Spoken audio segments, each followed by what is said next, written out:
Okay, welcome back. So this is the alternate model for Greenberg motors. And what is different about it is we only have, in terms of decision variables, the production for each month for each motor.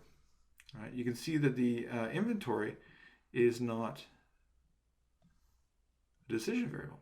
It is essentially a byproduct. If you click on the cell, it's basically saying this plus this minus this will give you the ending inventory. All right, and take a look here. Ending inventory in January becomes the beginning inventory of February.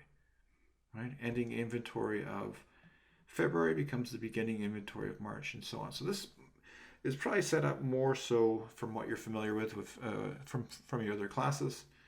And in terms of storage as well, we've got storage, and you can see that this is made up of B8 and F8. All right, so B8 is right here, and F8 is right here. All right, so B8 and F8, and this one here is C8 and G8, which would be C8 and G8. And in each case, it's well below the capacity. Okay, take a look here in terms of how it's doing the minimum, getting labor in between the minimum and the maximum. Okay, so what it's doing for hours, if you remember from before, 1.3 to make motor A, and then 0.9 of an hour to make motor B. All right, so B6, which is right here in yellow, and F6. So it's looking at the time to make this plus the time to make this, and it's at the max. Okay, as you can see, it's only below the max for March. And as well, they're setting April inventory. As you can see, this is equal to E8, and they're putting that sign in that it needs to be 450 for at the end of April for motor A, and for motor B, it needs to be 300 at the end of April. Okay, take a look at these. So these production costs, again, these were given, right? Inventory costs were given. If you take a look here in terms of the sum product, it's basically saying how much you made times how much it costs to make each one, plus how many you made, plus how much it costs to, and that's what we're doing for the sum product, plus how many you made, multiplied by how much it costs to make each one, and then so on.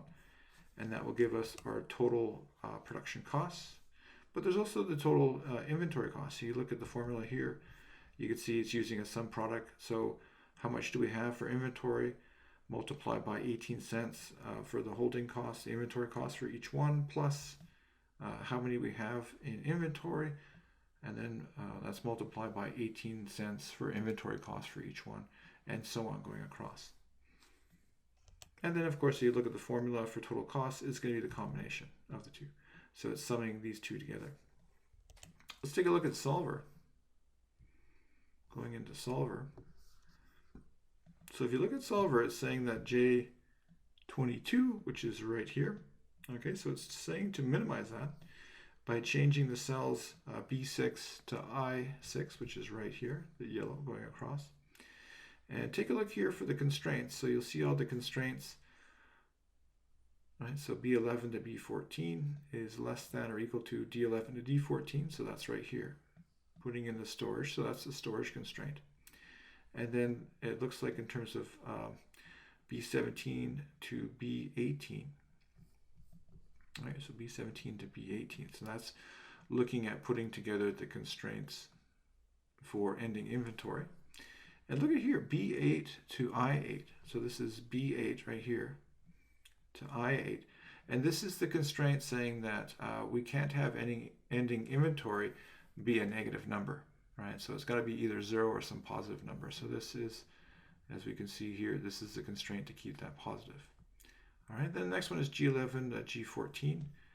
All right, so that's going to be G11 to G14 must be less than or equal to I11, I14. So I11 and I14. All right, so it's got to be less than this amount. And then the other same area is saying it's got to be greater than this amount here. Right? So again, it's got all the same. The only major difference here is it's not searching for, in terms of optimizing the inventory.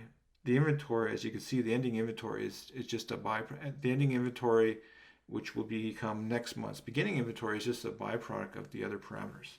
The other parameters in terms of how much we should be producing and what our demand is.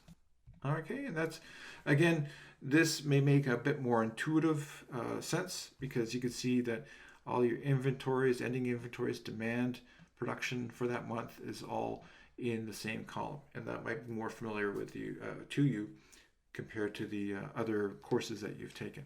All right, so that's what I'm looking at for 311B, the alternate model. So next, sort of further topics, we'll look at things such as probability.